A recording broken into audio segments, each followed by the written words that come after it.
بسم اللہ الرحمن الرحیم۔ السلام علیکم ورحمۃ اللہ وبرکاتہ۔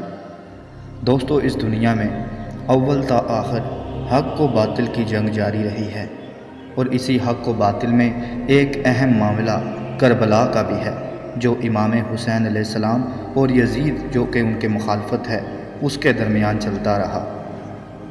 امام حسین علیہ السلام نے اپنے تمام تر اہل و عیال کی قربانی کربلا میں دی، اور وقت کے ساتھ ساتھ مختلف مخالفوں اور باطلوں نے تاریخ کو مٹانے کی بہت کوشش کی، اور اسی میں کچھ لوگوں کا یزید کے متعلق یہ رائے ہے کہ اس کو رضی اللہ عنہ رحمۃ اللہ علیہ اور اسی معاملے سے دور رکھنے کی کوشش کی جاتی ہے کہ کربلا میں اس کا کوئی بھی کردار نہیں ہے۔ بنا کسی مقبہ فکر یعنی کہ کسی فرقے یا مسلک کا نام لیے ہوئے اور کسی شخصیت کا نام لیے ہوئے ایسے اور بہت سے محدثین اور پرانے فقہا ہیں جن کا یزید کے متعلق کیا رائے ہے، ان کی کتابیں اور روایات کیا کہتی ہیں، جس سے ایک عام آدمی کو یہ سمجھنے میں آسانی ہو جاتی ہے کہ آیا حق و باطل کی لڑائی میں کون شخص بہتر اور کون صحیح تھا۔ سب سے پہلے تو اس تفصیلاً ویڈیو کو آپ باقاعدہ مکمل دیکھیں، جس سے آپ کو واضح ہوگا کہ آیا یزید کے متعلق علماء کی کیا رائے ہے۔ سب سے پہلے شیخ الاسلام حافظ امام ابن حجر عسقلانی رحمۃ اللہ علیہ اپنی کتاب میں لکھتے ہیں، اس میں یزید بن معاویہ بن ابو سفیان کے بارے میں یزید کے خاندان یعنی کہ بنو امیہ میں سے مروان بن حکم کے پوتے حضرت عمر بن عبدالعزیز جو کہ خلیفہ راشد شمار کیے گئے، اس کا فیصلہ لکھا۔ امام ابن حجر رحمۃ اللہ علیہ لکھتے ہیں کہ اس واقعے کے سارے راوی ثقہ یعنی کہ سچے ہیں۔ یحییٰ بن عبد الملک بن ابو غینیہ ثقہ نے نوفل بن ابی اقرب ثقہ سے بیان کیا کہ میں عمر بن عبدالعزیز کے پاس تھا کہ ایک آدمی نے یزید کی بات کرتے ہوئے کہا، امیر المومنین یزید نے ایسا کہا۔ حضرت عمر بن عبدالعزیز نے کہا، تو نے یزید کو امیر المومنین کہا؟ پھر آپ نے حکم دیا اس آدمی کو 20 کوڑے لگائے گئے۔ اسی طرح امام ابن حجر رحمۃ اللہ علیہ فتح الباری میں لکھتے ہیں، یزید کے حکم سے مدینے میں 3 دن قتل و غارت ہوتی رہی، اور مقتولوں کی تعداد سوائے اللہ تعالیٰ کے کوئی نہیں جانتا۔ اسی طرح امام یہ بھی لکھتے ہیں کہ یزید سے حدیث نہ روایت کی جائے، اور اسی طرح فتح الباری میں لکھتے ہیں کہ یزید تو یزید ہی تھا۔ اسی طرح مشہور عالم دین شاہ ولی اللہ دہلوی رحمۃ اللہ علیہ لکھتے ہیں کہ حدیث میں آیا کہ سب سے بہتر میرا زمانہ ہے، پھر اس کے بعد والا، اور پھر اس کے بعد والا۔ تو اس سے کچھ لوگوں نے یہ سمجھ لیا کہ بہتر زمانے کا ہر آدمی بعد والے زمانے کے آدمی سے بہتر ہے۔ شاہ صاحب نے لکھا کہ یہ تشریح بالکل غلط ہے، بعد والوں میں کئی لوگ ایسے ہیں جو پہلوں سے آگے نکل جائیں گے، اور یہی رائے امام ابن عبدالبر صاحب التحمید کی ہے۔ یہ صرف زمانے سے زمانے کا مقابلہ ہے، یعنی کہ مجموعی طور پر پہلے دور دوسرے اور دوسرے سے بہتر ہے۔ یہ ہو ہی نہیں سکتا کہ پہلے زمانے کا ہر آدمی بعد والے زمانے کے ہر آدمی سے بہتر ہو، اور ایسا بھی ہو سکتا ہے جبکہ بہتر زمانے میں کچھ ایسے تھے جو بلا اتفاق منافق تھے یا فاسق تھے، مثلا حجاج بن یوسف، یزید بن معاویہ، مختار بن عبید ثقفی اور قریش کے وہ چھوکرے جو ملک برباد کر دیں گے، اور ایسے ہی وہ لوگ جن کے برے حال کی خبر رسول صلی اللہ علیہ وآلہ وسلم نے دی تھی۔ حق بات یہ ہے کہ پہلے زمانے کی اکثریت دوسرے زمانے کی اکثریت سے بہتر ہے۔ دیکھیے، شاہ صاحب نے یزید بن معاویہ کو بھی بلا اتفاق منافق یا فاسق لوگوں میں شمار کیا ہے۔ گمراہی کی دعوت دینے والا شام میں یزید اور عراق میں مختار تھا۔ اسی طرح شاہ اسماعیل شہید رحمۃ اللہ علیہ اور سید احمد بریلوی رحمۃ اللہ علیہ شاہ شہید سے منسوب کتاب صراط مستقیم ہے۔ یہ شاہ صاحب کی اپنی کتاب نہیں بلکہ ان کے مرشد سید احمد بریلوی رحمۃ اللہ علیہ کے ملفوظات ہیں۔ اس کتاب کے 2 باب مولانا عبدالحی اور 2 باب حضرت شاہ اسماعیل شہید رحمۃ اللہ علیہ نے لکھا، لہٰذا یہ حوالہ حضرت سید احمد بریلوی رحمۃ اللہ علیہ کا ہے، جو حافظ صلاح الدین یوسف نے اپنی کتاب میں مذکور دیا، اور جو فکر یزید کے خلاف تھے وہاں نقطے لگا دیے۔ اب دیکھنا یہ ہے کہ سید احمد بریلوی یزید کو کیا سمجھتے تھے۔ ان کے خطوط کا مجموعہ مکاتب سید احمد شہید رحمۃ اللہ علیہ کے نام سے مکتبہ رشیدیہ لاہور سے شائع ہو چکا ہے۔ مجموعہ مکاتب سید احمد شہید کے صفحہ 149 تا 151 پر میر حاجی علی خان کے نام خط لکھا ہے کہ جہاد میں میرا ساتھ دو۔ سید صاحب لکھتے ہیں، میرا ساتھ دینا دراصل میرا ساتھ دینا نہیں، بلکہ یہ لوگ اللہ رب العالمین کے دین کا ساتھ دے رہے ہیں، اور میرے جد محترم سید المرسلین صلی اللہ علیہ وآلہ وسلم کا ساتھ دے رہے ہیں۔ وقت آ گیا ہے کہ ملعون منافق مخلص مسلمانوں سے الگ ہو جائیں۔ میرا ساتھی حسین ابن علی علیہ السلام کی فوج کا فرد ہے اور میرے مخالف کا ساتھی یزید شکی کے گروہ کے لوگ ہیں۔ میرے مخالفوں کی نوکری اور تعلق کو برقرار رکھنے کے لیے ان کا ساتھ دینا اپنے دین اور ایمان کو برباد کرنا ہے اور یزید پلید کے لشکر میں خود کو شمار کرنا ہے۔ بلا شبہ ہمارا شریک یا غازی ہے یا شہید، اور ہمارا مقابل ابو جہل یا یزید ہے۔ اسی طرح علامہ محمود آلوسی رحمۃ اللہ علیہ اپنی کتاب میں لکھتے ہیں کہ میں خدا کو حاضر و ناظر جان کر کہتا ہوں کہ یزید میں ایمان کی رائے بھی نہ تھی۔ اگر یہ پہلے مومن تھا تو بعد میں کافر ہو گیا، اب اس کے کفر میں کوئی شبہ نہیں۔ وہ لکھتے ہیں اگر کوئی بدبخت قرآن مجید کو باہوش و خواص نعوذ باللہ گندگی کے ڈھیر پر پھینک دے اور وہ منہ سے چاہے کلمہ کفر نہ بھی کہے تو وہ کافر ہے۔ اس کا توہین قرآن کا عمل ہی بتاتا ہے کہ وہ کافر ہو چکا ہے۔ علامہ سوال کرتے ہیں کہ کیا یہ توہین قرآن سے بڑھ کر نہیں کہ کعبہ شریف جلا دیا جائے؟ حرم رسول صلی اللہ علیہ وآلہ وسلم یعنی مدینہ شریف میں 3 دن ہزاروں صحابہ و تابعین قتل کیے، مدینہ لوٹا اور اہل بیت نبوت کو قتل کیا۔ علامہ لکھتے ہیں کہ جو کہتے ہیں یزید پر لعنت نہ کرو، ان پر لعنت ہے، یزید کے مددگاروں پر بے شمار لعنت ہو۔ اسی طرح مشہور مولانا احمد رضا خان بریلوی رحمۃ اللہ علیہ اپنی کتاب میں لکھتے ہیں کہ اللہ اس سے وہ سلوک کرے جس کا وہ مستحق ہے، اور اس قدر پر ائمہ اہل سنت کا اتحاد و اتفاق ہے، صرف اس کی تکفیر و لعن میں اختلاف کرتے ہیں۔ امام احمد بن حنبل رحمۃ اللہ علیہ اور ان کے اتباع و موافقین اسے کافر کہتے ہیں اور نام لے کر اس پر لعنت کرتے ہیں اور سورہ محمد 22، 23، 47 سے اس پر سند دلاتے ہیں۔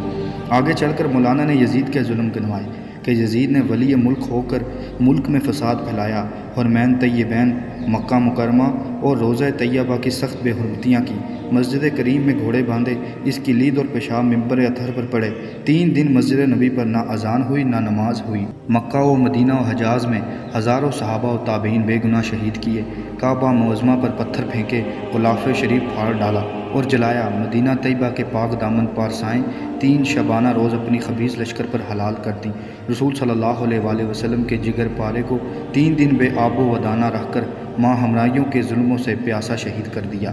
مصطفیٰ کی گود کے پالے ہوئے یہ شہزادے شہادت گھوڑے دوڑائے گئے اور ان کے استوان معرب پر چور چور کر دیے گئے۔ سر انور کو رسول صلی اللہ علیہ وآلہ وسلم جس کو بوسہ دیتے تھے کاٹ کر نیزے پر چڑھایا، ان منزلوں پر بھرایا اور ان کی عورتوں کو قید کیا گیا اور بے حرمتی کے ساتھ اس خبیث کے دربار میں لائے گئے۔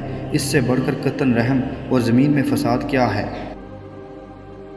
اسی طرح امام احمد بن حنبل سے ان کے بیٹے صالح رحمۃ اللہ علیہ نے کہا کچھ لوگ یزید سے محبت کرتے ہیں۔ امام نے فرمایا بیٹا وہ اللہ اور آخرت پر ایمان رکھتا ہے، کیا وہ یزید سے محبت کر سکتا ہے؟ پھر صالح نے پوچھا آپ یزید پر لعنت کیوں نہیں کرتے؟ تو فرمایا تو نے اپنے باپ کو کسی پر لعنت کرتے دیکھا ہے؟ کہتا ہے نہیں۔ میں نے امام سے یزید کے متعلق پوچھا، امام نے فرمایا کہ یزید وہی ہے جس نے مدینے والوں سے کیا جو کیا۔ اس نے پوچھا کیا کیا؟ امام نے فرمایا اس نے اصحاب رسول کو قتل کیا اور اس کے علاوہ اور بھی کیا۔ میں نے پوچھا اور کیا کیا؟ فرمایا اس نے فوج کو حکم بھی دیا کہ لوگوں کے گھر لوٹ لو۔ پھر اس نے پوچھا کیا اس سے روایت کی جائے؟ امام نے فرمایا بالکل نہیں، اور یہی حافظ ابو یعلا اور دوسرے نے کہا۔ ابن جوزی رحمۃ اللہ علیہ کہتے ہیں قاضی ابو یعلا نے اپنی کتاب میں لکھا کہ صالح نے اپنے والد احمد بن حنبل سے روایت کی کہ انہوں نے اپنے والد سے کہا کہ کچھ لوگ یزید سے محبت کرتے ہیں، تو پہلے والا جواب ہی دیا، اور پھر جب لعنت کے بارے میں پوچھا تو انہوں نے کہا کہ ایسے شخص پر کیوں لعنت نہ کی جائے جس پر حق تعالیٰ نے اپنی کتاب میں لعنت کی؟ تو اس نے کہا کہ ابا جان اللہ نے اپنی کتاب میں یزید پر کہاں لعنت فرمائی؟ فرمایا جہاں ارشاد ہے کہ تم میں سے یہ بھی توقع ہے کہ تم کو حکومت مل جائے تو ملک میں فساد ڈالو اور قرابتیں قطع کر دو، ایسے ہی لوگ جن پر اللہ تعالیٰ نے لعنت کی پھر کر دیا ان کو بہرا اور آنکھیں اندھی کر دیں۔ اسی طرح مشہور عالم دین امام ابن تیمیہ رحمۃ اللہ علیہ لکھتے ہیں یزید سے محبت نہ رکھنے کی وجہ یہ ہے کہ محبت خاص و انبیاء، صدر یقین و شہداء صالحین سے رکھی جائے اور یزید کا اسی طرح وہ اپنے فتاویٰ ابن تیمیہ میں لکھتے ہیں کہ جب تاتاریوں نے دمشق پر قبضہ کر لیا اور ان کے مولے سردار بولائی نے مجھے اور دیگر علماء کو بلایا، میرے اور اس کے درمیان بات چیت ہوئی، اس نے مجھ سے جو باتیں پوچھی ان میں سے یہ بھی تھیں کہ تم یزید کے بارے میں کیا کہتے ہو؟ میں نے کہا ہم نے نہ اس سے محبت کرتے ہیں نہ اس کو گالی دیتے ہیں، کیونکہ نہ تو وہ نیک آدمی تھا کہ اس سے محبت کریں اور مسلمان کو ہم نام لے کر گالی نہیں دیتے۔ بولائی نے کہا تم اس پر لعنت کیوں نہیں کرتے؟ کیا وہ ظالم نہیں تھا؟ کیا اس نے امام حسین کو قتل نہیں کیا؟ امام نے کہا جب ہم ظالموں کا ذکر کرتے ہیں تو حجاج اور اس جیسے سارے لوگوں پر مشترکہ لعنت نہیں کر دیتے، جیسا کہ قرآن نے کہا ظالموں پر اللہ کی لعنت، اور نام لے کر ہم لعنت نہیں کرتے۔ ہمارے علماء میں سے کئی نام لے کر بھی اس پر لعنت کرتے ہیں، اور ان دونوں باتوں کی گنجائش ہے کہ نام لے کر لعنت کریں یا مشترکہ لعنت کریں۔ رہیں وہ لوگ جنہوں نے امام حسین علیہ السلام کو قتل کیا یا ان کے قتل میں مدد کی یا ان کے قتل پر راضی ہوئے، ان پر اللہ، فرشتوں اور تمام انسانوں کی لعنت ہو۔ ایسے لوگوں کا اللہ فرض قبول کرے گا نہ نفل۔ بولائی نے پوچھا تم اہل بیت سے محبت کیوں نہیں کرتے؟ میں نے جواب دیا اہل بیت کی محبت فرض و واجب ہے، اس پر اجر ملتا ہے، کیونکہ صحیح مسلم میں زید بن ارقم سے ثابت شدہ حدیث ہے کہ رسول صلی اللہ علیہ وآلہ وسلم جب حج سے لوٹے مکہ اور مدینہ کے درمیان ایک تالاب غدیر خون پر خطبہ دیا اور فرمایا لوگوں میں دو عظیم چیزیں چھوڑ کر جا رہا ہوں، ایک قرآن اور دوسرا میرا خاندان۔ پھر 3 دفعہ فرمایا کہ میں اپنے اہل بیت کے معاملے میں تم کو اللہ کا خوف دلاتا ہوں۔ اس طرح حضور صلی اللہ علیہ وآلہ وسلم اپنے آل کے بارے میں وصیت فرما گئے ہیں۔ پھر بولائی نے کہا ہم اہل بیت سے محبت کیوں نہ کریں جبکہ ہم اپنی روزانہ کی نمازوں میں ان پر درود شریف پڑھتے ہیں؟ بولائی نے پوچھا پھر جو ان سے بغض رکھے اس کے بارے میں تم کیا کہتے ہو؟ میں نے کہا اس پر اللہ، فرشتوں اور تمام انسانوں کی لعنت ہو، اللہ نہ ان کا فرض قبول کرے گا نہ نفل۔ امام لکھتے ہیں میں نے وزیر سے پوچھا یہ تتاری اتنی کھود کرید کیوں کر رہا ہے؟ وزیر نے کہا بولائی کو بتایا گیا کہ دمشق کے رہنے والے ناسبی ہیں۔ پھر میں نے اونچی آواز سے کہا جو یہ کہتا ہے کہ دمشق کے لوگ ناسبی ہیں وہ جھوٹ بولتا ہے، وہ یہ بات کہے اللہ اس پر لعنت ہو۔ اللہ کی قسم ہم اہل دمشق ناسبی نہیں ہیں، میں نے ان میں کوئی ناسبی نہیں دیکھا۔ یہاں اگر کوئی حضرت حسین علیہ السلام کو برا کہے تو لوگ اس کو قتل کر دیں گے۔ ہاں ایک وقت تھا جب ان علاقوں میں بنو امیہ حاکم تھے، وہ حضرت حسین کو برا کہتے تھے، آج ان میں سے کوئی نہیں رہا۔ اب یہاں سارے اہل بیت کے محب ہیں، یہ سارے یزید کو فاسق اور امام حسین علیہ السلام کو مظلوم مانتے ہیں۔ امام ابن تیمیہ نے لکھا شہادت حسین بڑی عظیم مصیبت ہے۔ امام منہاج السنہ پر لکھتے ہیں کہ یزید کا حکم ماننا ائمہ مسلمین میں سے کسی کا عقیدہ نہیں۔ امام یہ بھی لکھتے ہیں ناسبی جاہلوں کی ایک جماعت اس یزید کو صحابی خیال کرتی ہے اور بعض غالی ناسبی اس کو نبی بھی مانتے ہیں۔ اسی طرح اس کے ساتھ میں آپ کو یہ بھی کلیئر کروں کہ لعنت سے مراد کوئی گالی نہیں، لعنت سے مراد ہے کہ اللہ کی رحمت سے دور ہونا، یعنی کہ جس پر لعنت کی جائے اس کو یہ شمار کیا جاتا ہے کہ یہ اللہ تعالیٰ کی رحمت سے دور رہے۔ اور ناسبی سے مراد جو اہل البیت سے بغض رکھتے ہیں انہیں ناسبی کہا جاتا ہے۔ اسی طرح امام ذہبی رحمۃ اللہ علیہ لکھتے ہیں کاش امیر معاویہ یزید کو ولی عہد نہ بناتے۔ آپ فرماتے ہیں یزید عادل نہیں تھا اور وہ اس قابل نہیں کہ اس کی روایت لی جائے۔ پھر وہ لکھتے ہیں یزید پکا ناسبی تھا، سنگ دل، بد زبان، غلیظ کفاکار، میں نوش، بدکار، جس نے اپنی حکومت کا افتتاح امام حسین علیہ السلام کے قتل سے کیا اور اختتام واقعہ حرہ پر، اس لیے اس پر لوگوں نے اس پر لعنت بھیجی اور اس کی عمر میں برکت نہ ہو سکی۔ حضرت حسین کے بعد بہت سے حضرات نے اس کے خلاف خروج کیا، جیسے اہل مدینہ نے۔ یزید نے مسلم بن عقبہ کو کہہ کر کہ وہ 3 دن تک مدینہ نبوی صلی اللہ علیہ وآلہ وسلم میں قتل و غارت گری جاری رکھے، بڑی خطا فاشی کی۔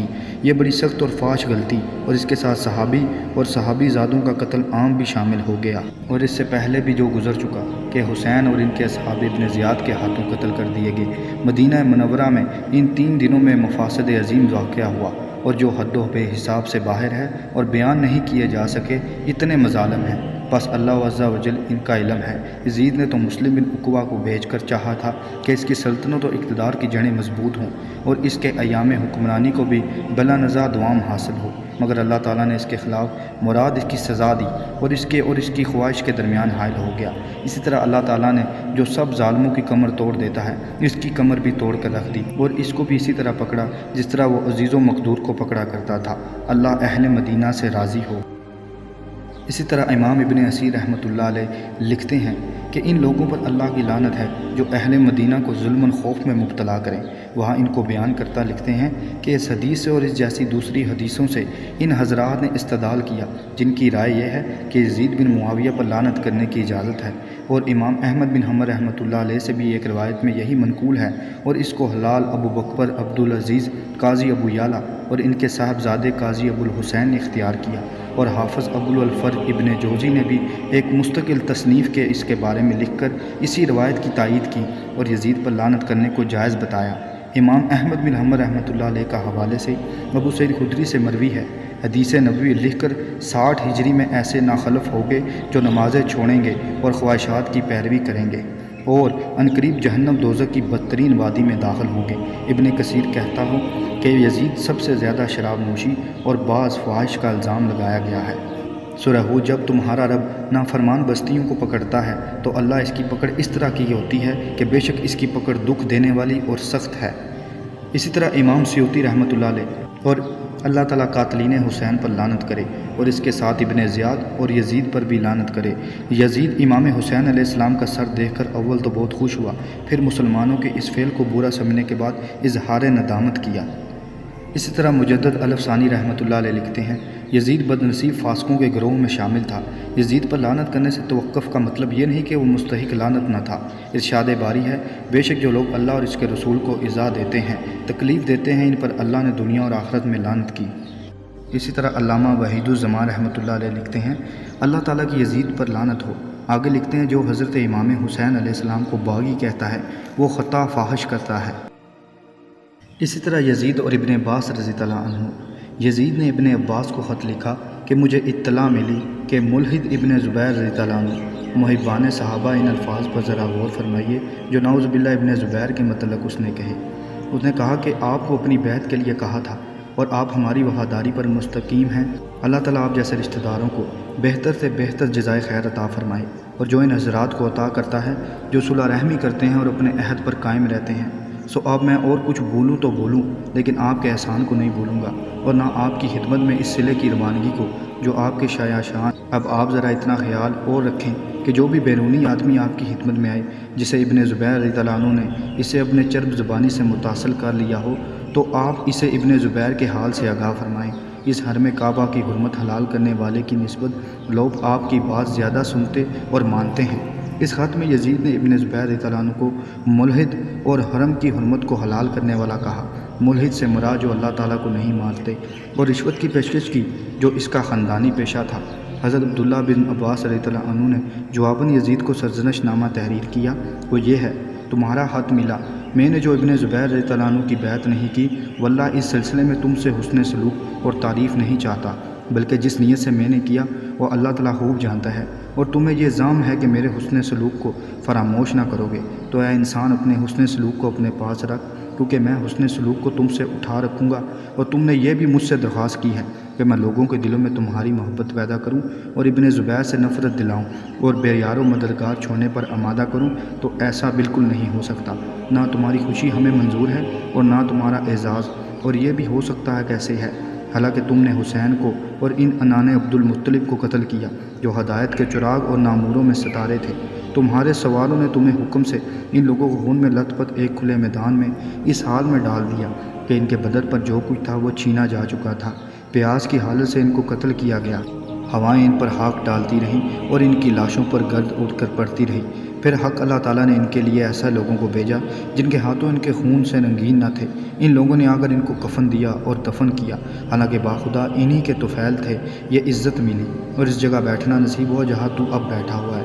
میں چاہے سب باتیں بھول جاؤں مگر اس بات کو نہیں بھول سکتا کہ تو نے ہی مجبور کر کے حسین کو مدینے سے مکہ پہنچایا اور پھر تو اپنے سواروں کو مسلسل ان کے پاس بھیجتا رہا اور لگاتار بھیجتا رہا حتیٰ کہ ان کو عراق کی طرف روانہ کر کے چھوڑا۔ چنانچہ وہ حرم مکہ سے اس حال میں نکلے کہ ان کو دھڑکا لگایا ہوا تھا اور پھر تیرے سواروں نے ان کو جا لیا۔ یہ سب کچھ تو نے خدا، رسول اور اہل بیت کی دشمنی میں کیا جن کو اللہ تعالیٰ نے نجاست دور رکھا اور ان کو خوب پاک صاف کر دیا۔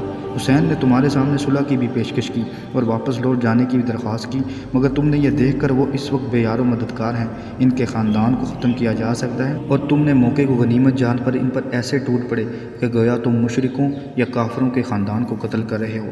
لہٰذا میرے نزدیک اب اس سے زیادہ اور کیا تعجب کی بات ہوگی کہ تو میری دوستی کا طالب ہے حالانکہ تو میرے دادا کے خاندان کو قتل کر چکا ہے اور تیری تلوار سے میرا خون ٹپک رہا ہے۔ اب تو میرے انتقام کا ہدف ہے اور اس خیال میں نہ رہنا کہ آج تو نے ہم پر فتح پا لی، ہم بھی کسی نہ کسی دن تجھ پر فتح پا کر رہیں گے۔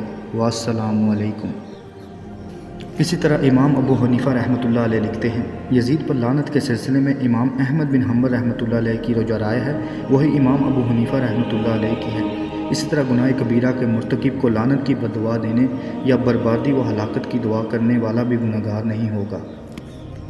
اسی طرح معاویہ بن یزید بن معاویہ سب سے اہم گواہ۔ یزید کا یہ سعادت مند بیٹا جب باپ کے مرنے کے بعد حکمران بنا تو اس نے برسر ممبر اپنے باپ کے بارے میں یہ اظہار خیال کیا، میرے باپ نے حکومت سنبھالی تو وہ اس کا اہل ہی نہیں تھا، اس نے رسول کے نواسے سے جنگ کی، آخر اس کی عمر گھٹ گئی اور نسل ختم ہو گئی، اور پھر وہ اپنی قبر میں اپنے گناہوں کا بوجھ لے کر دفن ہو گیا۔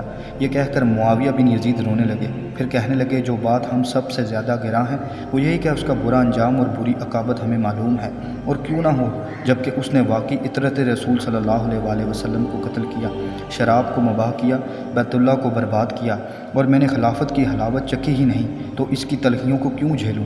اس لیے اب تم جانو اور تمہارا کام، خدا کی قسم اگر دنیا خیر ہے تو ہم اس کا بڑا حصہ حاصل کر چکے، اور اگر شر ہے تو جو کچھ ابو سفیان کی اولاد نے دنیا سے کما لیا وہ کافی ہے، میں اس حکومت کے کام میں کمزور ہوں، نہ تو تم مجھے عمر رضی اللہ عنہ جیسا نظر آیا کہ اسے اپنا جانشین بنا دوں، نہ اس شورا کے ممبر ان جیسے لوگ میسر ہیں، تم اپنے اس معاملے کو بہتر سمجھتے ہو، جس کو تم پسند کرتے ہو تو چن لو۔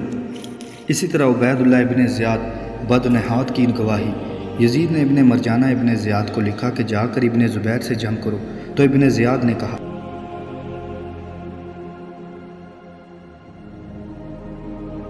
میں اس فاسق یزید کی خاطر دو برائیاں اپنے نامہ مال میں کبھی جمع نہیں کر سکتا کہ رسول صلی اللہ علیہ وسلم کے نواسے کو قتل کر چکا اور اب خانہ کعبہ پر بھی چڑھائی کروں۔ اسی طرح مولانا قاسم نانوتوی رحمۃ اللہ علیہ بانی دارالعلوم دیوبند لکھتے ہیں کہ تاہم اہل سنت کے اصول پر کوئی دشواری باقی نہیں رہی، کیونکہ یزید اس صورت میں یا کھلم کھلا فاسق تھا، نماز کا ترک کرنے والا وغیرہ، یا بدعت کا مرتکب تھا کیونکہ وہ نواسب کے سرداروں میں سے تھا۔ ان سب پہلوؤں کے پیش نظر اس کی عام خلافت کا منقطع ہونا مسلم نہیں۔ اسی طرح مولانا رشید گنگوئی رحمۃ اللہ علیہ لکھتے ہیں کہ یزید کی امامت اجتماعی نہ تھی، خواص نے رد کیا کہ عوام کا اعتبار ہے، متغلب مگر جیسا اجماع اور اجماع عوام کچھ معتبر یزید پر کون سا اجماع پر قیاس کرنا تھا، کمال بلادت ہے، اس اجماع کو حضرت امین نے جائز رکھا، اس کو اگر کوئی اور باطل نہ سمجھے تو کسی کا کیا قصور۔ مولانا اشرف علی تھانوی رحمۃ اللہ علیہ لکھتے ہیں یزید فاسق تھا اور فاسق کی ولایت مختلف فیہ ہے، دوسرے صحابہ نے جائز سمجھا، حضرت امام نے ناجائز سمجھا، اور اگر گواہ کرا میں انقیاد جائز تھا مگر واجب نہ تھا، اور متمسک باحق ہونے کے سبب یہ مظلوم تھے، اور مقتول مظلوم شہید ہوتا ہے، شہادت غزوے کے ساتھ مخصوص نہیں، پس ہم اسی بنائے مظلومیت کی بنا پر ان کو شہید مانیں گے۔ باقی یزید کو اس قتال میں اس لیے مظلوم نہیں کہہ سکتے کہ وہ مجتہد سے اپنی تقلید کیوں کراتا ہے، خصوصاً جبکہ امام آخر میں فرمانے لگے تھے کہ میں کچھ نہیں کہتا، اس کو تو عداوت ہی چنانچہ حضرت امام حسن کے قتل کی بنا پر یہی تھی۔ اسی طرح سید عطا اللہ شاہ بخاری رحمۃ اللہ علیہ لالا موسیٰ میں کی گئی تقریر پر قائم مقدمہ میں جو لدہا رام سرکاری رپورٹر نے رپورٹ کی، لاہور ہائی کورٹ کے چیف جسٹس کے ایک سوال کے جواب میں شاہ صاحب نے فرمایا آپ کے سوال سے ظاہر ہوتا ہے کہ اپنے آپ کو یزید اور انگریزوں کو حسین کہا، ایسا ہرگز نہیں ہو سکتا، کوئی مسلمان اپنے آپ کو یزید نہیں کہہ سکتا، نہ ہی میں برداشت کرتا ہوں کہ کوئی مسلمان اپنے آپ کو یزید کہے۔ اس کے علاوہ بھی اور بہت سے محدثین اور علماء کرام نے بھی یزید کے متعلق اپنی اپنے رائے کو پیش کیا، اور وہ تمام تر حوالہ جات اس میں موجود ہیں ان تمام تر کتب کا، اور اصل میں یہ تمام تر تاریخ چھپائی جاتی ہے اور شروع یزید اور امام حسین علیہ السلام سے کی جاتی ہے۔ کربلا تو ایک نتیجہ تھا جو پچھلی تمام تر تاریخ کا ایک نچوڑ ہے۔ جب ہم پیچھے حضرت محمد صلی اللہ علیہ وآلہ وسلم کی وفات سے شروع کرتے ہیں تو ہمیں یہ تمام تر نظریات پتہ چلتے ہیں کہ کن کن باتوں کا بدلہ کربلا میں لیا گیا۔ حضرت علی کے ہاتھوں سے جنگ بدر میں جو تمام تر لوگ ان کے ہاتھوں سے قتل ہوئے ان تمام تر کا بدلہ، اور اسی طرح یہ تمام تر پرانیاں دشمنیاں تھیں جن کا بدلہ کربلا میں لیا گیا۔ حضرت علی سے لڑنے والوں اور امام حسین کو قتل کرنے والوں کا شجرہ نسب دیکھو، وہ کن کی اولاد ہیں، ان کے بڑے کس کس جنگ میں حضرت علی کی تلوار سے قتل ہوئے، تو یہ بالکل واضح ہو کر سامنے آ جائے گا کہ بات کی بات نہیں یا حکومت کی رٹ قائم کرنے کا مسئلہ نہیں تھا، بلکہ درینہ دشمنی تھی۔ دونوں فریق 7 پشتوں سے مد مقابل تھے، جیسا کہ پہلے گزر چکا ہے۔ اس کے ساتھ ساتھ واقعہ ہرا جو آپ پڑھ چکے ہیں کو سامنے رکھیں تو معلوم ہوگا کہ انصار سے پرانے بدلے لیے جا رہے ہیں۔ یزید پاگل نہیں تھا، بلکہ اس نے بدر میں اپنے بڑوں کے قتل کا بدلہ لیا۔ ادھر سیدنا حسین علیہ السلام کا اقدام بھی کڑی کا وقتی ابال نہیں تھا، بلکہ وہ دیکھ رہے تھے کہ یہ لوگ اسلام کو لگاتار نقصان پہنچاتے چلے آ رہے ہیں۔ حضور صلی اللہ علیہ وآلہ وسلم کو معلوم تھا کہ کفار کی اولاد گو کلمہ پڑھ چکی ہے، مگر پرانی دشمنی اور قتل ان کو بھولے نہیں۔ ان کے بڑے حضرت علی کو انصار کی تلواروں سے قتل ہوئے تھے، وہ کیسے بھول سکتے تھے؟ جنگ بدر کے مقتولین ہی دیکھ لیں، 70 میں سے 24 کافر حضرت علی نے قتل کیے۔ مولا علی کی تلوار کفار کے لیے مصیبت بن گئی۔ جن لوگوں کے نانا اور بھائی ان کی تلوار سے قتل ہوئے، انہوں نے بدلہ تو لینا ہی تھا۔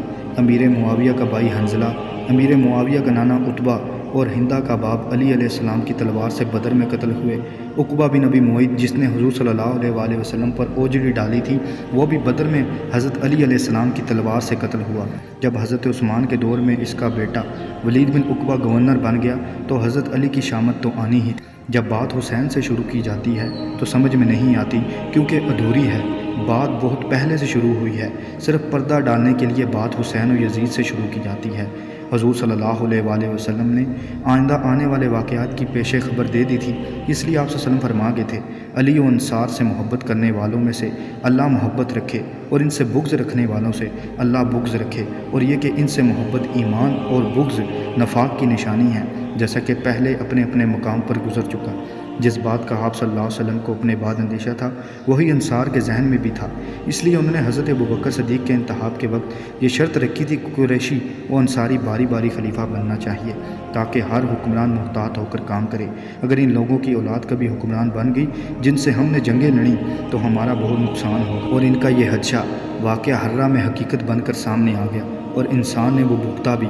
امام ابن حجر فتح الباری میں لکھتے ہیں، جب حضرت ابوبکر صدیق، حضرت عمر اور حضرت عبیدہ بن جراح حضرت سعد بن عبادہ کے پاس گئے تو دوران گفتگو حضرت حباب بن ابن منذر بدری کھڑے ہوئے اور فرمایا کہ جن کے باپ اور بھائی ہم نے جنگوں میں قتل کیے۔ حضرت عمر نے کہا، اگر ایسا ہی ہو گیا تو پھر مر جانا بہتر ہے، مگر ایسا ہی ہو کر رہا۔ اللہ تعالیٰ سے دعا ہے کہ وہ ہمیں اپنے دین کو سمجھنے، اس پر عمل کرنے، دوسروں تک پہنچانے اور حق بات کو قبول کرنے اور اس کی جانچ پڑتال کرنے کی توفیق عطا کرے۔ السلام علیکم ورحمۃ اللہ وبرکاتہ۔